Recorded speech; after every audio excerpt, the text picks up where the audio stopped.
د پښتني سیمه کې د زنانو د شاپنګ په نوم باندې فیملی شاپنګ چې ورته ویل کیږي ډیر دکانونه خلاص شوي دي.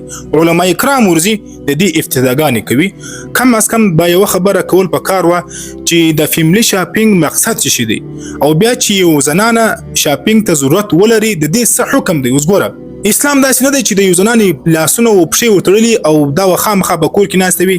زنان هم ضرورت لري خو لیکن د دې مطلب بیا دا نه دی چې یو زنانه دی ولاړه سي د یو نارینه سره د مجلسونه کوي د هغه سره د خنداګانې کوي او دا شاپنګ ته دی ولاړه سي چې هلته د محرم سره یو ځای وي نو دا د فساد جړ دی، دا د فساد تخم دی.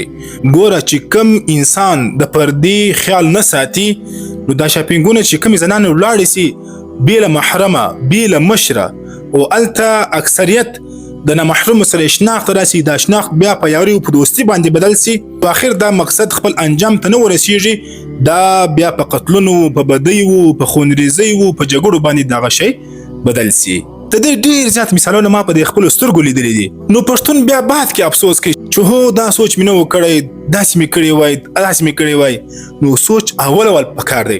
ګوره کچېرې یو زنانه شاپنګ ته احتیاج ولري نو تر ټولو زیات حقدار اول خاوند دی چې خاوند ولاړ سي د زنان لپاره شاپنګ وکړي. کچېرې دی غواړي چې خپل زنانه خپله بذات خود شاپنګ ته بوزي دا هم خبره ده. کچېرې زنانې خاوند نه پلار دی ورسره ولاړ سي، ورور دی ورسره ولاړ سي. کچېرې په نارینه‌و کې یو هم نه وي ورسره بیا کم از کم د کور مشره زنانه هغه دی ورسره ولاړ سي خو لیکن مکمله په پرده کې. ګوره زنانې ته زه دا وایمه چې خوري یا هموري یا لوري ستا لپاره دکاندار هم غیر محرم دی. لکه څنګه چې پر یو سړک باندې روان سړی ستا لپاره غیر محرم دی، ته د هغه سره خبرې او مجلس نسې کولی، همداسې دا دکاندار هم ستا لپاره غیر محرم دی. نو دکاندار ته په ډېر خندا باندې مجلس مه کوه، دکاندار ته په ډېر ادا باندې په ډېر نرم لهجه باندې خبرې مه ورسره کوه چې کوم د ضرورت خبرې هغه ورسره وکړه.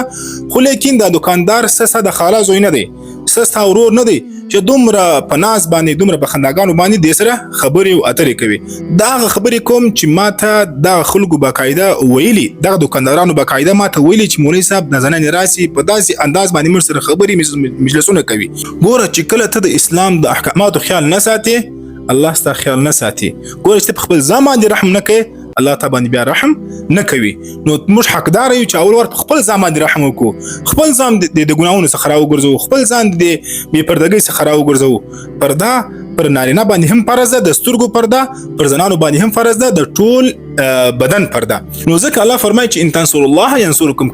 کچې ته زما د نصرت وکړئ، زما پر دې باندې عمل وکړئ، زما پر دې باندې ولاړ سئ، هغه وخت به تاسو مدد کوم، زه به تاسو ثابت قدمه ساتم. ان دنیا کې به هم الله کامیاب کوي موږ او آخرت کې هم. کچې څوک د الله حکم نه مني نو الله په هغه باندې بیا رحم نه